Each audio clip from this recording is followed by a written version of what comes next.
Que grande alegria, meus irmãos, poder estar na igreja no seu segundo ano de organização e louvar ao Senhor por tudo que Deus tem feito na vida desta igreja. Que mês abençoado os irmãos estão tendo por poder comemorar essa data tão alegre, né, do segundo ano, né, uma data muito festiva. E a nossa alegria é a igreja mais nova do nosso presbitério e a gente fica feliz cada vez que a gente vem aqui, né, de ver irmãos tão queridos que, como disse o reverendo Timóteo, irmãos que fazem parte da nossa história também, do nosso pastorado, mas ficamos felizes a cada momento. Sou eu? Ficamos felizes a cada momento de poder, ao chegar aqui, contemplar rostos novos, de irmãos novos que se aproximam da igreja. Então é uma grande alegria ver a igreja do Seleta crescendo. Nos primeiros anos que eu estive aqui pregando, eu falei que talvez nós teríamos um problema de espaço, né? Então talvez, eu creio que já está chegando perto esse momento onde a igreja vai ter que pensar talvez em ampliar um pouco mais do espaço. Esse é um problema bom para o conselho, um problema excelente para o conselho, e esperamos que assim seja, que a igreja do Seleta alcance cada vez mais adoradores para a glória do nome do Senhor. Que Deus abençoe a vida de todos, abençoe o pastor, reverendo Timóteo, por quem oramos durante essa semana, tanto por ele, pela família. Tivemos a nossa reunião do presbitério, a 53ª reunião, e ali oramos pela vida dele, a vida da sua família querida, e ficamos felizes em vê-lo aqui dirigindo os trabalhos da nossa querida igreja do Parque Seleta. Damos um abraço a todos e vamos para a nossa mensagem. Que Deus abençoe ricamente a vida do conselho e da junta diaconal dessa querida igreja. Gostaria de falar hoje sobre tópicos de uma oração exemplar. Tópicos de uma oração exemplar. As crianças estão fazendo desenho ainda?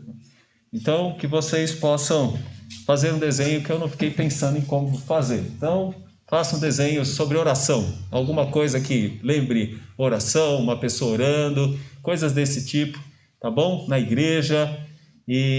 Mas assim, faça questão de mostrar na figura alegria, tá? Faça questão de mostrar nessa figura bastante alegria. Vamos para o texto da carta de Paulo aos Efésios, no capítulo 3, versos de 14 a 21.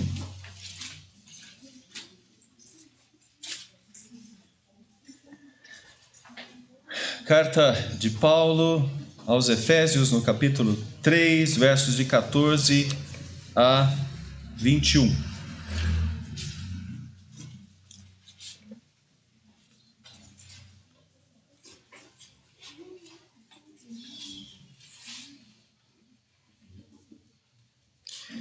Por esta causa me ponho de joelhos diante do Pai, de quem toma o nome toda a família, tanto no céu como sobre a terra, para que, segundo a riqueza da sua glória, vos conceda que sejais fortalecidos com poder, mediante o seu Espírito no homem interior.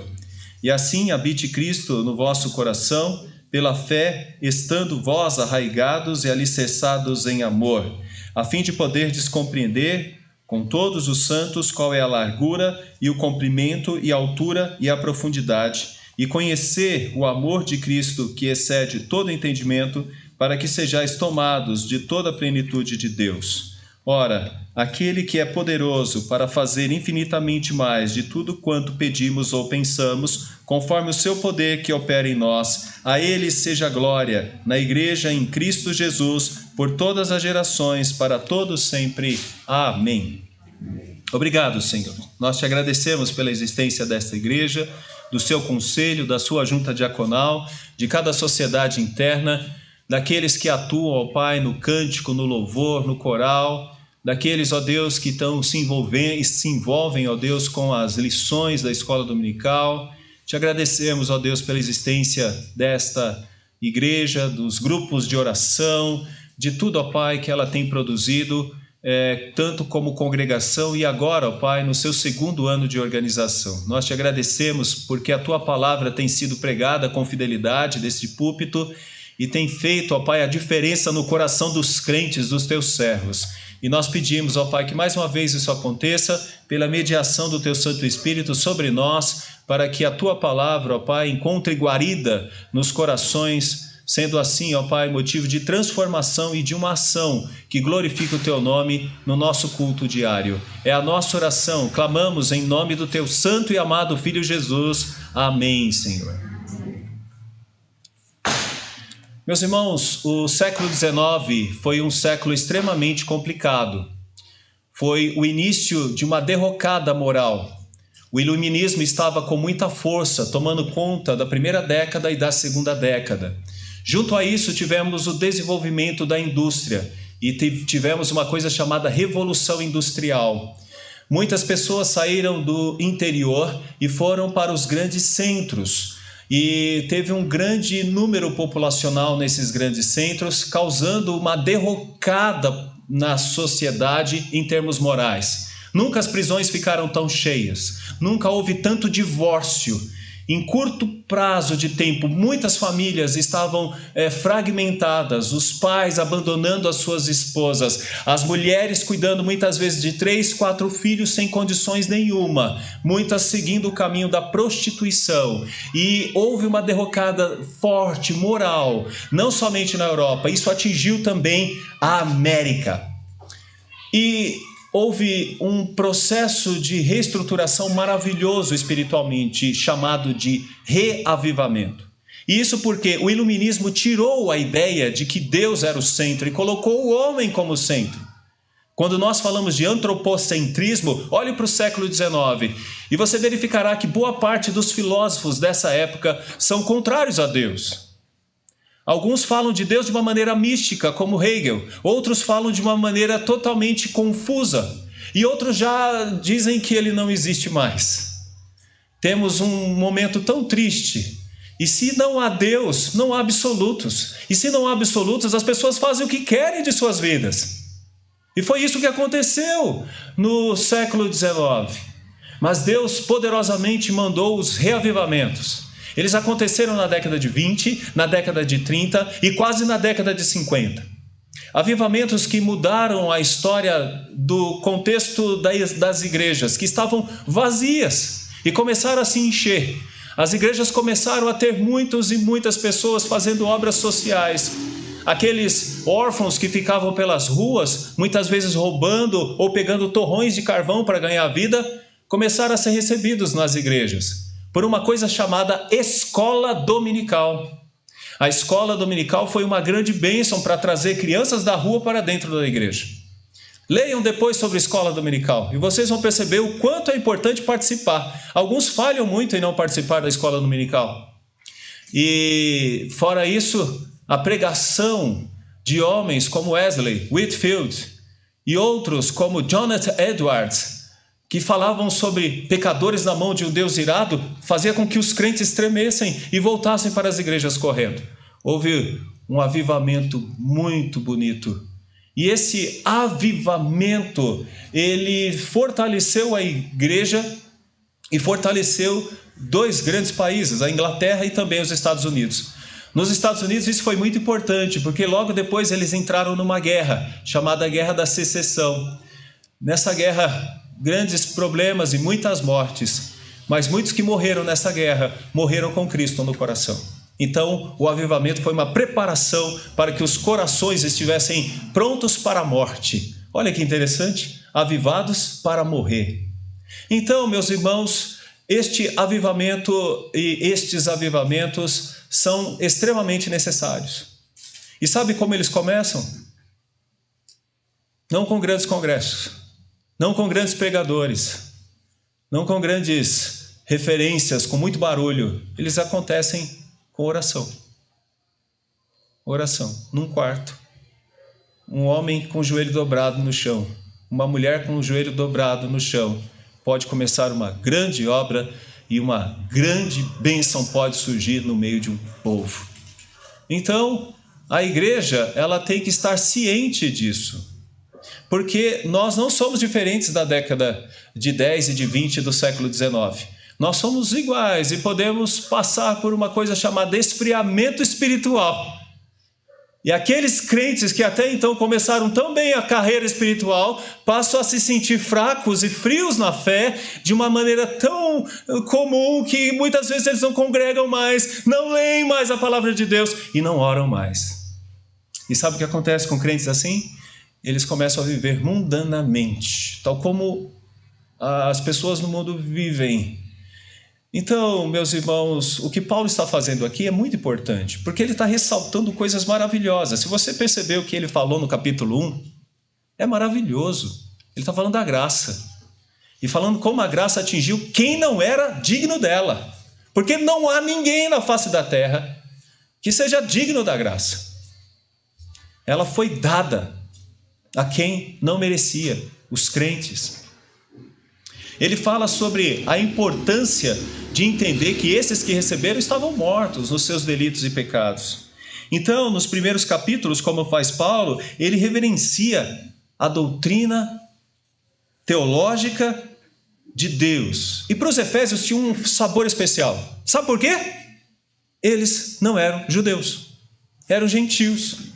Então Paulo está dizendo que vocês agora, gentios, estão sendo beneficiados por fazer parte de um povo que tem uma história que começa lá no passado, com Adão, com Noé, com Abraão, com Isaac, com Jacó, com Moisés, se estende por todos os reis, se estende pelos profetas, na época do Senhor Jesus Cristo, que é o próprio Deus que consolida o pacto. E agora, Paulo é o apóstolo dos gentios, e ele prega para esses gentios, ele vive por amor a esses gentios. Então ele está dizendo, olha que época maravilhosa essa época de vocês. É a época que vocês estão sendo chamados para participar do reino da luz do Senhor Jesus Cristo. É isso que ele disse em todo o capítulo 2, e especificamente nos versos de 11 em diante. Olha o que ele diz, olha só o verso 11 do capítulo 2. Portanto, lembrai-vos de que outrora, vós gentios na carne, chamados incircuncisão por aqueles que se intitulam circuncisos na carne por mãos humanas. Naquele tempo estavais sem Cristo, separados da comunidade de Israel e estranhos às alianças da promessa, não tendo esperança e sem Deus no mundo. Essa era a situação. Aqui vai um ressalto para todos nós. Quem aqui foi convertido, velho, foi chamado velho, sabe essa importância. Muitas vezes as crianças e os jovens, os adolescentes da igreja não valorizam isso. Geralmente são pessoas mais velhas que não tinham Cristo. E elas falam, nossa, eu não pertencia a isso, agora eu pertenço.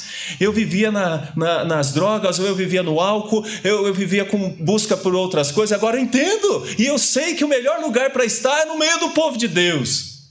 Então, isso faz mudança no coração das pessoas. Mas muitas vezes o jovem que já está há algum tempo na igreja assiste culto assim, ó, dormindo, cansados, não valorizam essas coisas. Será que vão ter que sentir um pouco do inferno para valorizar? Esperamos que não. Esperamos que os crentes possam ter essa consciência. E mais uma vez, pai, mãe, é necessário que você ore. Porque não é só a sua palavra que vai fazer isso. É o poder de Deus que faz isso. É o poder de Deus que faz um crente que nasceu na igreja valorizar a graça. Mas aqueles que vieram de fora sabem o quanto isso é importante. Então Paulo está dizendo, olha, e eu fui chamado para pregar para os gentios. Porque alguns judeus pensavam que isso nunca iria acontecer. Mas Deus nos revelou, Deus nos mostrou isso, Deus nos disse isso. Olha o que diz o verso 13. Mas agora, em Cristo Jesus, vós que antes estáveis longe, fostes aproximados pelo sangue de Cristo. Ou seja, não foi de graça não. Foi necessário que o Senhor Jesus Cristo derramasse o sangue puro e precioso para que você pudesse dizer, eu sou do povo de Deus. Eu pertenço ao povo santo, ao povo de Deus. Porque Ele é a nossa paz, o qual de ambos fez um, e tendo derribado a parede da separação que estava no meio, a inimizade, aboliu na sua carne a lei dos mandamentos na forma de ordenanças, para que dos dois criasse em si mesmo um novo homem fazendo a paz. E aí vem o processo de reconciliação, verso 16, e vem o processo de evangelização, verso 17, e agora, verso 18, porque por ele ambos temos acesso ao Pai em um Espírito. Agora nós temos acesso a Deus. Que grande bênção. Então ele está falando o seguinte, olha, eu estou tão maravilhado com essas coisas e Deus está me dando uma alegria tremenda de falar isso para tantas pessoas. Eu estou tão alegre, eu estou tão feliz por dizer essas coisas para tantas pessoas, e ele pregou, já tinha pregado em muitos lugares. Essa igreja aqui mesmo, você vai encontrar lá em Atos 19, como que foi a pregação. Vocês se lembram como foi? Você lembra como é que foi a pregação? Ele chegou lá e ele não tinha muito espaço entre os judeus. Então ele começou a pregar entre os gentios. E ele fez uma coisa. Ele começou a alcançar algumas pessoas e logo ele montou o Instituto Bíblico. O AGS, quer dizer, o instituto dele de lá. E ele fez uma escola que funcionava à tarde, provavelmente à tarde, porque era o momento que ficava vago para o aluguel, porque era um calor tão grande, então as pessoas não usavam à tarde. Ele falou, então eu uso à tarde, e usou mesmo. E ele usou uma escola que o professor, que nome sugestivo do professor, o professor era tirano, né? Então dá para perceber como que era esse professor. Esse professor dava aula de manhã, provavelmente de aulas de filosofia, e à noite e à tarde Paulo dava aulas, que também eram aulas de filosofia, mas da melhor filosofia que uma pessoa pode encontrar, a filosofia cristã. E aí ele ficava dando aula à tarde, e à noite sabe o que ele fazia? Visitava de casa em casa, evangelizando as pessoas, e começaram a se formar grupos naquelas casas, e assim construiu-se uma igreja. Foi fácil? Não, não foi fácil. Não foi fácil. Tinha um ídolo muito poderoso lá, chamado ídolo de Diana. E esse ídolo foi um ídolo que dizem alguns que veio de um meteorito.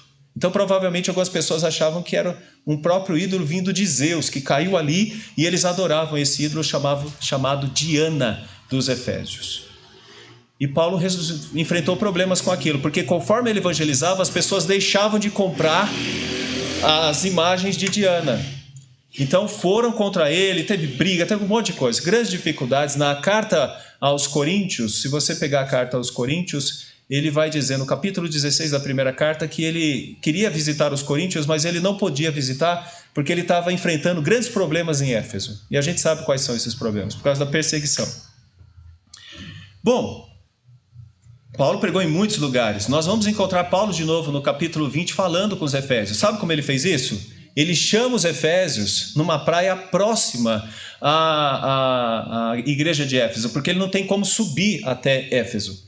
E ali ele começa a conversar, ele faz um sermão do capítulo 20 de Atos, e ele diz que estava indo agora para Jerusalém. Ele foi para Jerusalém, quando ele chegou em Jerusalém, ele ficou preso. Ele ficou quase 2 anos e pouco, na verdade, em Cesareia. Alguns dizem que a carta de Paulo aos Efésios foi escrita em Cesareia. Não, nós acreditamos que ela foi escrita em Roma, provavelmente no ano 61, ou seja, 4 anos antes da sua morte. No ano 65 ele vai ser decapitado por causa do Evangelho. Então ele está escrevendo essa carta preso por causa do Evangelho. E ele está triste? Não, ele está feliz. Olha o que diz o capítulo 3. Por esta causa, eu, Paulo, sou prisioneiro de Cristo Jesus por amor de vós, gentios. Por esta causa, qual? Tudo aquilo que a gente já falou nos versículos anteriores. Por esta causa, qual? Ele foi designado para pregar o evangelho para os gentios. Então, e ele diz assim, e se é que tendes ouvido a respeito da dispensação da graça de Deus, a mim confiada para vós outros, pois sendo uma revelação me foi dada a conhecer o mistério, conforme escrevi há pouco, resumidamente. Pelo que quando ledes, podeis compreender o meu discernimento no Espírito de Cristo, o qual em outras gerações não foi dado a conhecer aos filhos dos homens, como agora foi revelado aos seus santos apóstolos e profetas no Espírito, a saber, que os gentios são co-herdeiros, membros do mesmo corpo e co-participantes da promessa em Cristo Jesus por meio do Evangelho. Então olha a bênção, ele está dizendo, essa promessa não é só para Abraão, essa é uma promessa para todos, para toda a descendência agora de Abraão, que se estende por meio do quê? Da crença. Quem crê e tem fé passa agora a ser parente de Abraão. passa a ser filho de Abraão. Eu fui designado para levar esse mistério para vocês e eu estou muito feliz. Inclusive, estou até preso por causa disso. Legal, né? Eu estou tão feliz por isso que eu estou até preso por causa dessas coisas. Porque Deus me deu essa incumbência de pregar o Evangelho. Verso 7, do qual fui constituído ministro conforme o dom da graça de Deus a mim concedida segundo a força operante em seu poder. A mim, o menor de todos os santos, me foi dada esta graça de pregar aos gentios o evangelho das insondáveis riquezas de Cristo. Guarde bem isso. Insondáveis riquezas de Cristo. Insondáveis riquezas de Cristo. Queria dizer uma coisa para você aqui. Talvez a sua vida financeira não esteja muito boa, não é? Mas não se deixe levar por isso, tá bom? Cuidado, não gaste mais do que você pode gastar. Mas não se deixe envolver pela questão financeira. Não é o quanto você compra, o quanto você ganha nesse mundo que te vai fazer feliz, tá bom? Deus pode te abençoar e você pode até ter muito, mas cuidado, não coloque seu coração nisso. Que você saiba que a grande riqueza que você tem foi uma que você não poderia conquistar com esforço nenhum. A graça e a salvação em Cristo Jesus. Esta foi a grande bênção que Deus te deu. Então você é rico nesse sentido. São as insondáveis riquezas de Cristo que nos são dadas pela graça maravilhosa do Senhor Jesus. E ele diz mais, verso 10, para que pela igreja a multiforme sabedoria de Deus se torne conhecida agora dos principados e potestades no lugar celestial. Ou seja, até os espíritos estão espantados com tudo isso. Verso 11, segundo o eterno propósito que estabeleceu em Cristo Jesus nosso Senhor. Isso é muito importante na carta de Paulo aos Efésios. Ele sempre vai dizer, isso aqui não é uma coisa do tempo. Isso aqui foi estabelecido antes que houvesse tempo. Isso foi estabelecido na eternidade, antes que o mundo existisse. E aí ele diz no verso 12, pelo qual temos ousadia e acesso em confiança mediante a fé nele. Portanto, vos peço que não desfaleçais nas minhas tribulações por vós, pois nisso está a vossa glória. E o que Paulo vai fazer agora? Ele vai fazer uma coisa que um judeu geralmente não fazia se não estivesse extremamente impactado, se ele não estivesse com o coração ardendo e aquecido. O judeu geralmente orava assim, ó. Desse jeito que o judeu orava. Era desse jeito que o judeu orava. Mas quando um judeu se prostra, é que ele está tão tocado, e está tão emocionado, ele está tão choroso, e está tão feliz, que ele se prostra de joelho. E é isso que ele está dizendo. Olha, eu estou dando um tempo agora na minha escrita, e eu estou me colocando de joelho, e eu estou fazendo uma oração. Essa oração é exemplar para nós. E eu queria que a gente ressaltasse alguns tópicos dela para a edificação do povo de Deus nesta noite. Tá bom?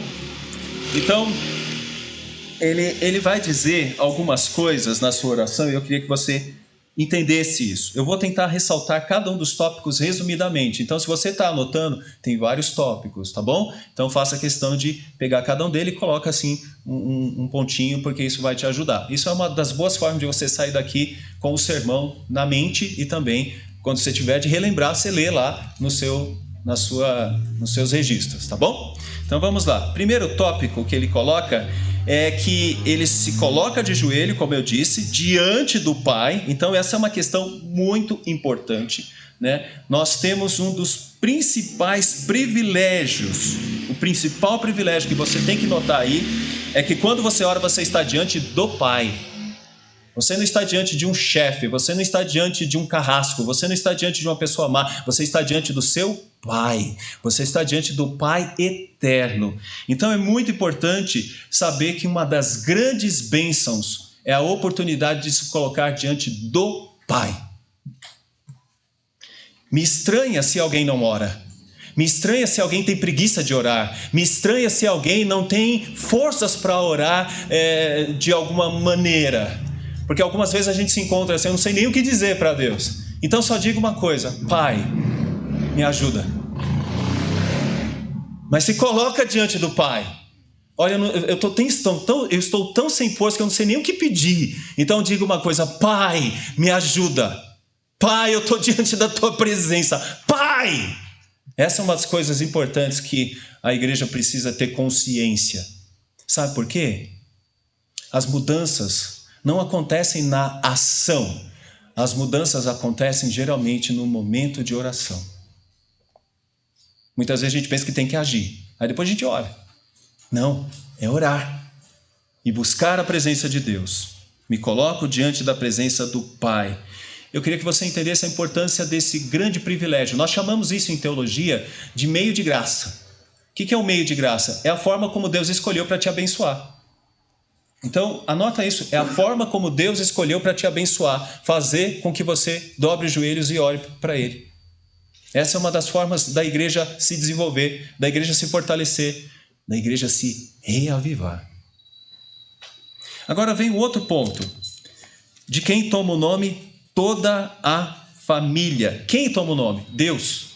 Deus toma o nome. Essa expressão aqui é igual àquela de Adão quando ele nomeia os animais. Vocês se lembram?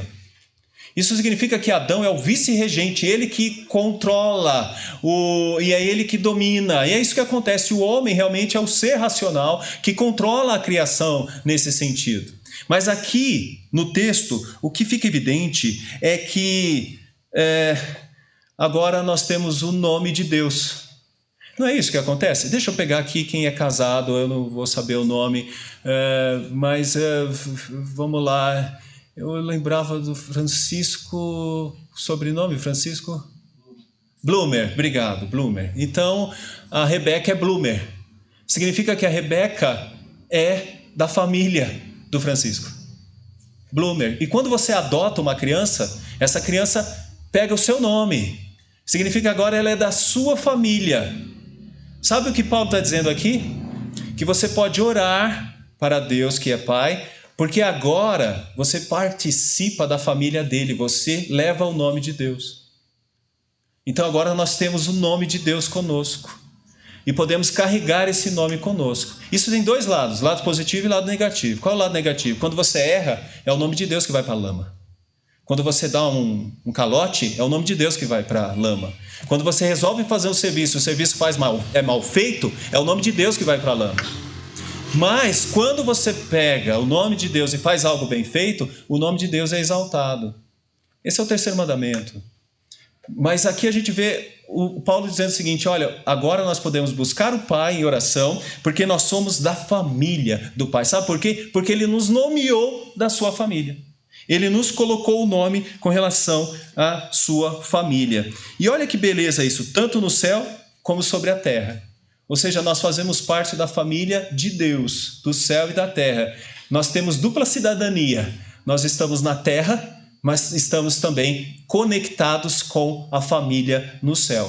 Grande bênção, né?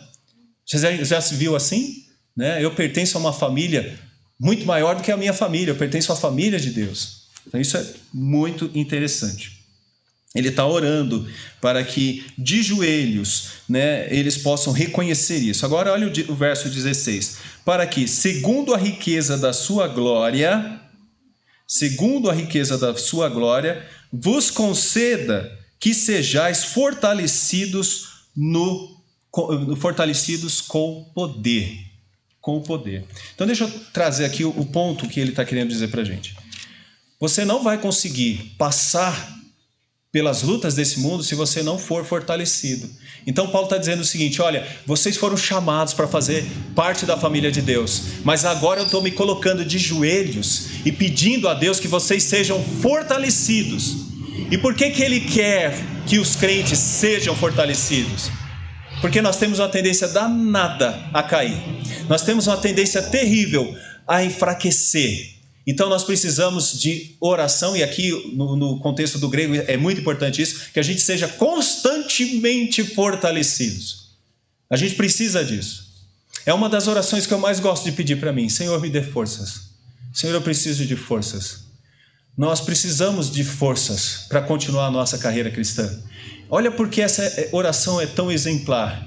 Porque os tópicos dela ressaltam questões grandiosas. Uma delas é o quanto você precisa de forças para vencer, o quanto você precisa de forças para superar as tentações. Crentes que não são fortalecidos, eles ficam à mercê de todo tipo de tentação e caem. Crentes que superam lutas, crentes que dão testemunho, são porque são fortalecidos. Então você tem que fazer isso. Senhor, me dê forças. Senhor, me dê forças. Eu preciso de forças. E esse é um dos pedidos importantes desta oração, que ele diz que vos conceda que sejais fortalecidos. Agora imagina o seguinte, meus irmãos. Onde ele está? Numa cadeia. E ele está pedindo a Deus que os crentes sejam fortalecidos. Vocês entendem isso? Que muitas vezes nós precisamos de entender que Deus responde a oração como está respondendo para ele. Ele está numa cadeia, mas ele está forte. É importante que alguns aqui entendam o seguinte. Paulo, da cadeia, escreveu cartas importantíssimas. Essa carta aos Efésios, carta aos Filipenses, carta aos Colossenses e carta a Filemão. Essas cartas são de grande importância de valor doutrinário e de valor espiritual. Foi na cadeia que Paulo pôde escrever algo tão precioso para a vida dos outros crentes. Tem horas que a gente pensa que está tudo errado na vida da gente, que está tudo dando errado, né? Não. A gente só precisa pedir a Deus força para entender a vontade dele. Mas muitas vezes a gente acha que Deus está fazendo a coisa errada, a gente julga até Deus. Por que Deus está deixando isso acontecer? Por que Deus deixa eu passar por esse problema? Por que eu estou com essa dificuldade? Não. Você precisa pedir forças a Deus. Você pode dizer, Senhor, eu não estou aguentando, eu estou com problema. Senhor, me ajuda. Você pode pedir isso, mas Senhor, me dê forças para entender a tua vontade. Precisamos ser fortalecidos. Agora, olha o que ele diz, né? Fortalecidos com poder, mediante o Espírito no homem interior. Aqui você tem uma coisa linda. A força do crente não está na sua beleza física e no seu estado físico. A força do crente está no seu coração, o homem interior. É aqui que a gente precisa estar forte. A gente não precisa meramente de aparência. Aparência, meus irmãos, é terrível. É terrível quando só temos aparência. As coisas acontecem definitivamente dentro de nós. E é isso que a gente precisa. De pessoas sinceras, de pessoas verdadeiras. E a mudança esteja no seu coração, na sua vida interior. Agora, ele diz algo importante. Verso 17. E assim habite Cristo no vosso coração, pela fé, estando vós arraigados e alicerçados em amor. Eu queria pegar duas expressões desse versículo 17. Habite Cristo no vosso coração. Isso tem a ver com o homem interior que a gente falou no versículo também anterior. O que ele está mostrando para a gente é que a habitação de Cristo em nós significa a habitação da vontade de Cristo em nós. É como se nós pudéssemos dizer algo assim: aprendei de mim, como Cristo disse, aprendei de mim. Quanto mais você aprende de Cristo, é mais Cristo em você. E você passa a ser uma pessoa mais parecida com Cristo. E você começa a andar mais com Cristo. Eu fico chateado com alguns crentes que em alguns momentos não se parecem com Cristo. Em alguns momentos não são parecidos com Cristo. Em alguns momentos de raiva, de uma ação que você percebe, olha, não é Cristo ali. Porque se fosse Cristo naquele momento, a pessoa daria uma outra forma. Vou pegar um exemplo que eu acho que vocês não viveram isso. No trânsito, se tem alguém aqui que dirige. Acho que vocês nunca passaram por isso. Nunca, né? Quando, de repente, alguém faz uma barbeiragem em cima de você e você diz, vai com Deus, meu querido.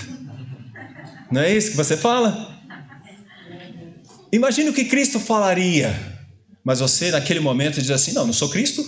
Eu não sou Cristo. Poxa vida, eu não sou Cristo. É isso que ele está querendo dizer. Que habite ricamente Cristo em você. Para que você seja cada vez mais parecido com Cristo. Agora tem uma das melhores formas da gente entender a manifestação de Cristo em nós. Amor.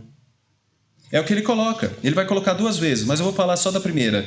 Estando vós arraigados e alicerçados em amor. O que é parecer-se com Cristo? É como se você fosse uma árvore. E as suas raízes que dão força para você é o amor. É como se você fosse um edifício. E o que faz esse edifício não vacilar e não balançar e não rachar é porque ele está alicerçado e aprofundado em Cristo. Ou seja, quanto mais você conhece a Cristo, mais você se torna forte. Por isso que Paulo está dizendo, eu estou pedindo forças para vocês, mas que vocês entendam que essa força é no interior de vocês. Essa força está baseada na pessoa de Cristo, que vocês devem imitar. E mais, vocês devem ter um alicerce, que é o amor. A carta aos Efésios é muito bonita. Paulo a enviou. Mas sabia que Jesus Cristo mandou também uma carta para os Efésios? Quem se lembra? Cristo também mandou uma carta. Por meio de João. Carta aos Efésios. Lá no texto de Apocalipse. E sabe o que aconteceu com aquela igreja? Ela recebeu um puxão de orelha. E sabe qual foi o puxão de orelha? Ela tinha se esfriado no primeiro amor. Vocês entendem por que o século XIX mostra igrejas vazias? Porque é comum nós estarmos animados e de uma hora para outra nos enfraquecer e deixar de fazer aquilo que a gente tem de fazer. O amor esfria. E quando o amor esfria, nós não temos mais as mesmas alegrias. Porque uma coisa é você fazer algo com amor, outra coisa é você fazer por obrigação. E quando você faz algo por obrigação, a gente sabe que até sai, mas não sai de uma maneira tão alegre, tão feliz quando você faz com amor. Um diácono que serve por amor, você percebe. Um diácono que faz por obrigação, tudo bem? Nada contra os irmãos, mas estou aqui, ali. Mas se é um diácono que faz com amor, ele fala, querido, que bom que você chegou aqui, que bom que você está aqui, vamos arrumar um lugarzinho aqui especial para você. Né? E se a pessoa chega nervosa, a pessoa até muda pelo semblante de ser recebida bem por um diácono que está fazendo com alegria. Mas vamos imaginar alguém cantando na igreja, né? Nas intrigas, assim, eu estou aqui, mas não gosto daquela irmãzinha ali, tem que cantar.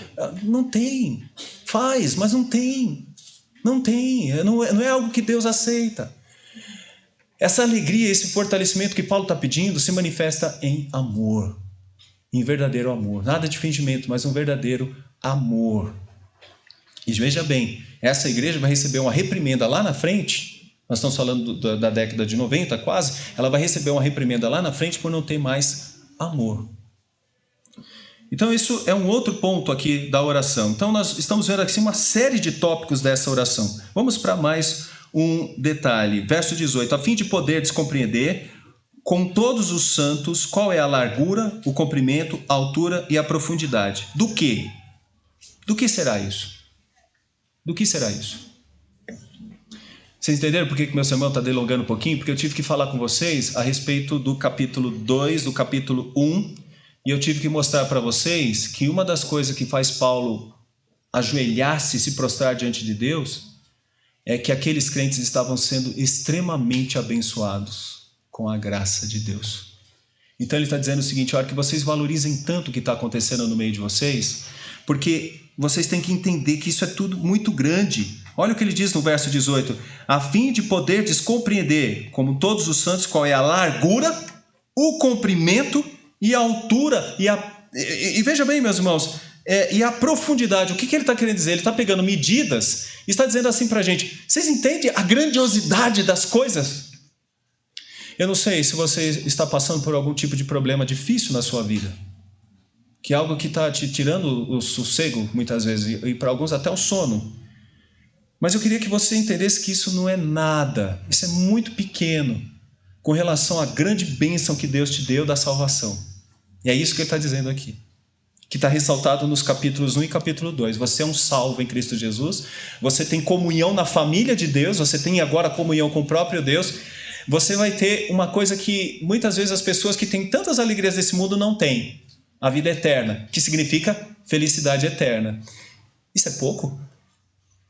Isso deveria fazer a gente cantar com mais alegria, viu, gente?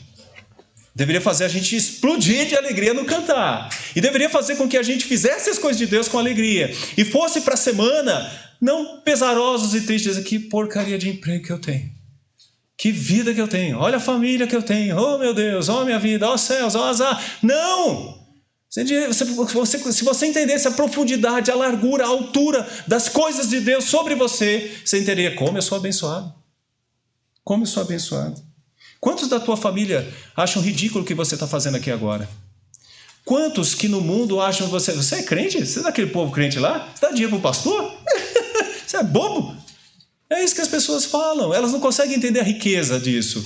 Elas conseguem entender só uma coisa comum do dia a dia.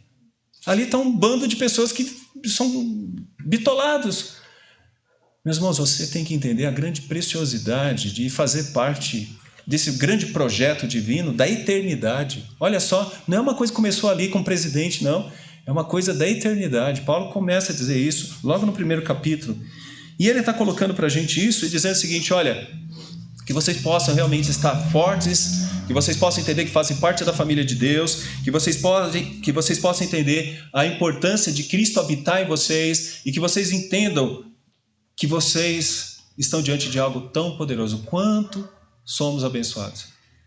Eu queria que você saísse daqui hoje feliz e dissesse, como eu sou abençoado. Meu Senhor, como eu sou abençoado. Eu não merecia nada disso. Eu sou tão abençoado com a salvação, com a comunhão com meu Deus. Meu Senhor, muito obrigado. Graças eu te dou e te rendo. Agora, olha o verso 19. E conhecer o amor de Cristo que excede todo o entendimento, para que sejais tomados de toda a plenitude de Deus. Ou seja, a maneira como Paulo ressalta essa carta tem muitos e muitos pontos ligados à expressão amor. Muitos e muitos pontos ligados à expressão amor. E se nós seguíssemos um pouquinho mais, né? Capítulo 5, verso 1, sede, pois, imitadores de Deus, como filhos amados. Verso 2, e andai em amor, como também Cristo nos amou e se entregou a si mesmo por nós, como oferta e sacrifício a Deus em aroma suave. Então deixa eu dizer aqui uma das coisas muito importantes aqui. E conhecer o amor de Cristo que excede a todo entendimento. Então esse ponto é um dos pontos centrais. Você já com certeza se envolveu com alguém que te magoou muito. Por certo, você já se envolveu com alguém e que te magoou muito. Eu vou fazer uma pergunta muito provocativa. Você já perdoou essa pessoa? Mesmo que tenha sido ela a pessoa que errou com você? Você já perdoou?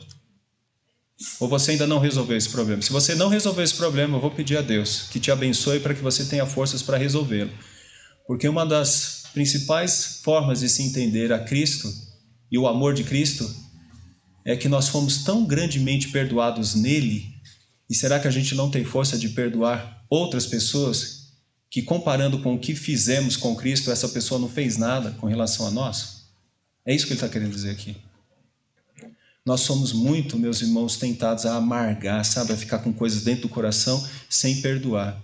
Quem aqui já não cometeu erro e não precisou de perdão? E não é bom quando alguém chega, não, meu irmão, eu te perdoo, eu sei que errou, tal, mas eu te perdoo. Qual é o problema? O problema é quando você não perdoa. Quando você não tem aquela hombridade de pensar em Cristo e de dizer do amor dele para com você. É esse amor que deveria fazer com que a gente fosse mais bondoso, misericordioso para com os outros. E muitas vezes não somos. Então ele está dizendo o seguinte, sabe como vocês vão ficar reconhecidos aí na cidade de Éfeso? Como aqueles que amam, que tratam o mal, não com o mal, mas tratam o mal com o bem. Foi isso que Cristo fez conosco. Quer dizer, imagine Cristo na cruz e ele dizendo, Pai, perdoa. Esse é o amor de Cristo. Merecíamos o amor dele? Não, ele vai na cruz e morre para pagar o nosso pecado, derramando o sangue dele por nós. Meus irmãos, eu queria que até aqui você entendesse os tópicos das orações. Você viu que ele não pediu prosperidade? Você viu que ele não pediu um casamento? Você viu que ele não pediu a cura do caroço? Desculpa. E não é que não deva pedir. É que tem algumas orações que a gente tem que fazer que são extremamente importantes e são exemplares. E você não pode deixar de fazer isso semanalmente. Pedir para que Deus te abençoe espiritualmente, porque muitas vezes só se lembra de bênçãos materiais e você esquece das bênçãos espirituais. Paulo pede também por questões materiais em outros lugares, mas nesse momento aqui ele está lidando com coisas muito mais poderosas, coisas espirituais. E são estas coisas espirituais que reavivam uma igreja. São coisas espirituais desse jeito que reaviva uma família que está fracassada. Você entende isso? Porque tem horas que a gente acha que a solução dos nossos problemas será quando Deus aumentar o nosso salário. Será quando Deus aumentar a nossa saúde. Não, uma pessoa com dinheiro pode fazer um grande estrago se não tiver sido abençoada espiritualmente. Uma pessoa com saúde pode fazer um grande estrago, até para com o outro, se ela não tiver uma bênção espiritual. E é isso que falta para muitas vezes. Meninas, se vocês estão namorando ou vão namorar, procurem conhecer uma pessoa que seja abençoada espiritualmente. Porque muitas vezes as meninas falam, ele tem um carro. Ele já comprou um apartamento. A pergunta é, como que é a vida espiritual dessa pessoa? Meninas, tomem cuidado com isso. E meninos, também. Tomem muito cuidado. Porque muitas vezes a gente olha para a beleza, não é? Meninos são danados para isso. Meninas, cuidado. A gente precisa ver algo que é chamado de caráter espiritual. E é isso que Paulo está rogando aqui para essa igreja, que ela seja abençoada em reconhecer a graça, o poder de Deus, a glória de Deus. Caminhando aqui um pouquinho mais, verso 20, ora, aquele que é poderoso para fazer infinitamente mais de tudo quanto pedimos ou pensamos, conforme o seu poder que agora opera em nós. Paulo falou assim, olha, tem coisas tão grandiosas, ele está pedindo coisas tão fantásticas, coisas assim que são tão magnânimas, né, a respeito de coisas que não são ligadas a esse mundo, são da eternidade. Então agora ele diz, olha, isso é possível de ser alcançado? Sim, porque aquele que é poderoso para fazer infinitamente mais de tudo quanto pedimos ou pensamos, conforme o seu poder que opera em nós. Ou seja, nós temos que reconhecer que Deus é grandioso. Ele é transcendente? É. É inacessível em termos de conhecimento? Sim. Ele é eterno? Ok. Ele decreta todas as coisas? Sim. Mas nós sabemos que Ele se aproxima de nós. E Ele conversa conosco. E Ele fala a nós e Ele atinge os nossos corações.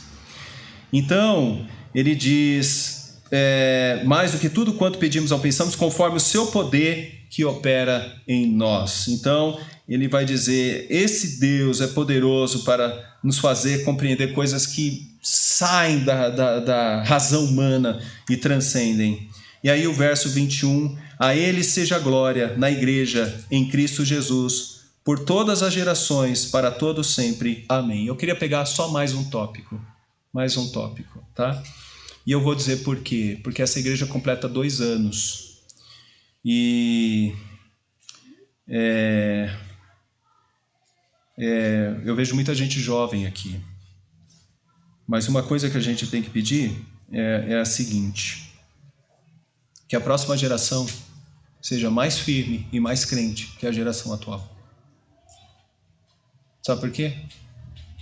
Nos Estados Unidos e na Inglaterra, outros lugares da Europa, algumas igrejas se transformaram em pubs, boates, em lugares para coisas tão carnais. Sabe por quê?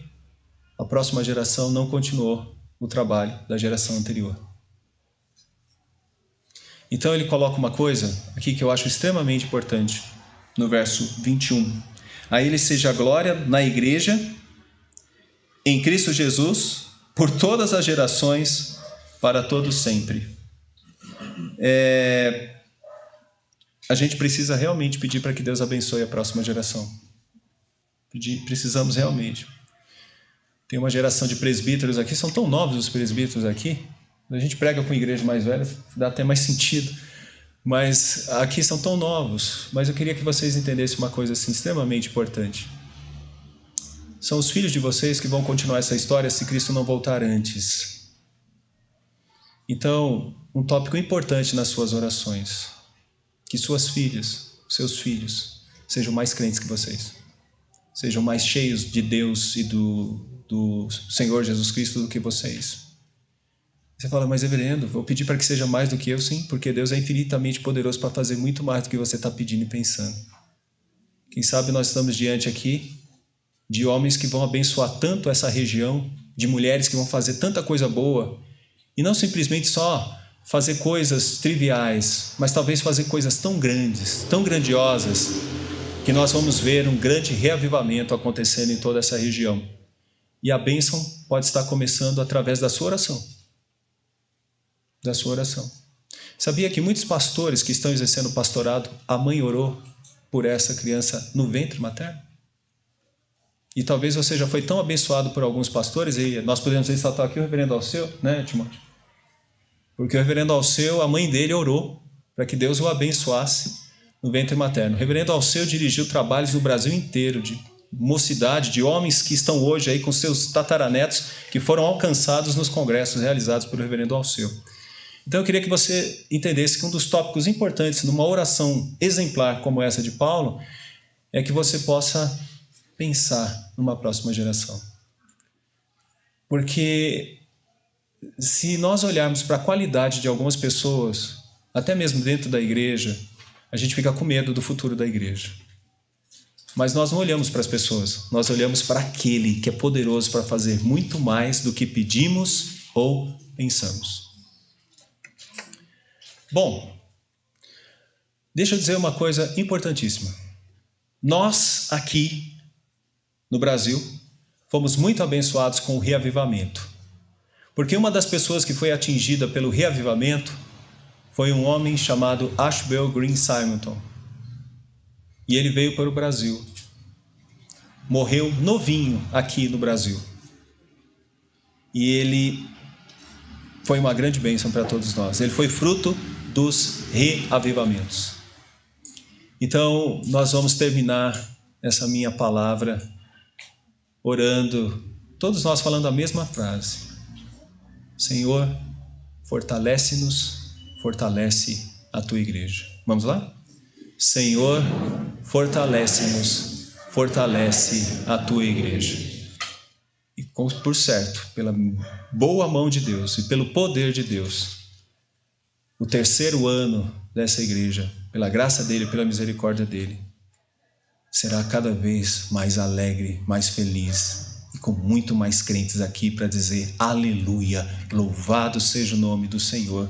E essas pessoas vão fazer como Paulo, se ajoelhar diante dos pés do nosso Deus. Que Deus nos abençoe, nos guarde e nos dê essa bênção. É a nossa oração, baseada nessa oração exemplar do apóstolo Paulo. Amém, meus irmãos.